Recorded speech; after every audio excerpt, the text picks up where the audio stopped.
Yo, check it. We all need to hear this. Morning reading. Where the page lands, it lands. Not quite. I had a marker still on 1 Samuel. And I'm fixated on what I believe is our saddest character in Bible history, Saul, King Saul. You know, when the Israelites cried out to God, "We want a king of our own," God told them, "I'm your king." But they turned their back on that, and they wanted their own fleshly king. Well, with all things of flesh, there comes an end. So let's listen and learn. This is a Bible story. And let's listen. Now the Philistines fought against Israel. The Israelites fled before them, and many fell slain on Mount Gilboa. The Philistines pressed hard after Saul and his sons, and they killed his sons Jonathan, Abinab, and Malchishua. The fighting grew fierce around Saul, and when the archers overtook him, they wounded him critically. Saul said to his armor-bearer, "Draw your sword and run me through, or these uncircumcised fellows will come and run me through and abuse me." But his armor-bearer was terrified and would not do it. So Saul took his own sword and fell on it. When the armor-bearer saw that Saul was dead, he too fell on his sword and died with him.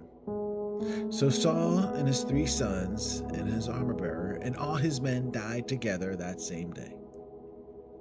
When the Israelites along the valley and those across the Jordan saw that the Israelite army had fled, and that Saul and his sons had died, they abandoned their towns and fled.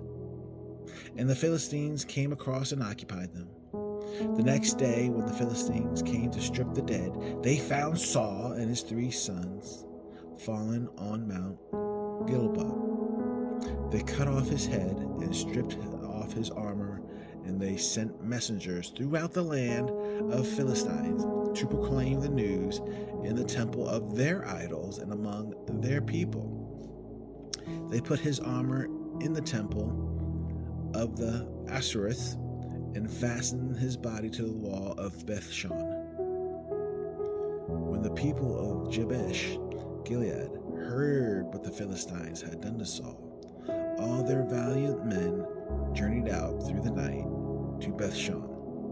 They took down the bodies of Saul and his sons from the wall of Bethshan and went to Gibesh, where they burned them.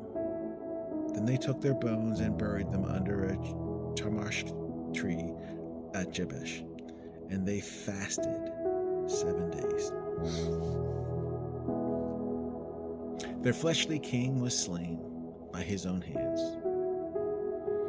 All Saul's worries came to be when he disobeyed God. And his last days were of stress, of jealousy, and of pride that just devoured him. God anointed him, and he was blessed. But when the Spirit of the Lord left him, all his shine was gone. So the question is, when you disobey God, do you feel it?